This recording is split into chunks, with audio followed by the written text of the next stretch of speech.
మా కొండగట్టు గిరి ప్రదక్షిణ అత్యంత అద్భుతంగా ప్రారంభమైంది. అనేక మంది భక్త బృందంతో సాక్షాత్తు ఆంజనేయ స్వామి అనుగ్రహంతో వారి నడిపిస్తున్నగా నడిపే ఈ గిరి ప్రదక్షిణ భక్తి ప్రదక్షిణగా మాత్రమే మనం పదే పదే చెప్పడం జరుగుతుంది. వచ్చే పున్నమ కల్లా ఒక అత్యంత అద్భుతమైన విస్తరణకి వెళ్ళబోతోంది. చాలా మంది ఎక్కువ సంఖ్యలో భాగస్వాములు అయ్యే స్పష్టమైన సూచనలు కనపడతా ఉన్నాయి. కాబట్టి ఎక్కువ సంఖ్యలో గిరి ప్రదక్షిణలో పాల్గొనండి. ఇది ధర్నా కాదు, ఇది రాస్తా రోకో కాదు, కానీ హిందువుల ఐక్యతకి వాళ్ళ యొక్క భక్తి యొక్క శక్తికి నిదర్శనంగా ఈ గిరి ప్రదక్షిణ రాబోయే కాలంలో నిల్చుండే అవకాశం ఉంటుంది. ఈ గిరి ప్రదక్షిణ ద్వారా మనం దేశాన్ని, ధర్మాన్ని, దేవాలయాల్ని రక్షించుకునే పరిపూర్ణ అవకాశంలో ఉందాం.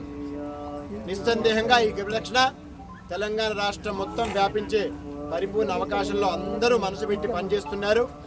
అలాగే ఆంజనేయ స్వామి అనుగ్రహం కూడా వాళ్ళకి కలగాలని కోరుతూ అందరికీ శుభం జరగాలి. జై శ్రీరామ్. జై శ్రీరామ్. కానీ మన ధర్మం కానీ అందరిని హక్కున చేర్చుకుంటది. ఎవరు ఈ దేశం పట్ల భక్తితో శ్రద్ధగా ఉంటారో వాళ్ళందరూ మన వాళ్ళే.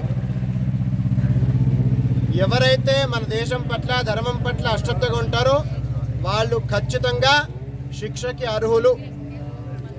అందుకని హిందూ బంధువులారా, మీరు ఈ దేశాన్ని, ధర్మాన్ని, ఈ దేవుణ్ణి కాపాడుకునే పరిపూర్ణ అవకాశంలో ఉంటేనే మిమ్మల్ని మీరు రక్షించుకున్నట్టు లెక్క. నేను మాత్రం బాగున్నాను, అది ఎప్పుడూ మీకు మంచిది కాదు, సరిపోదు కూడా. అందుకని బంగ్లాదేశ్ని చూస్తూ కూడా మీరు నిశ్శబ్దంగా ఉన్నారా, అది మిమ్మల్ని మీరు ముంచుకున్నట్టే లెక్క.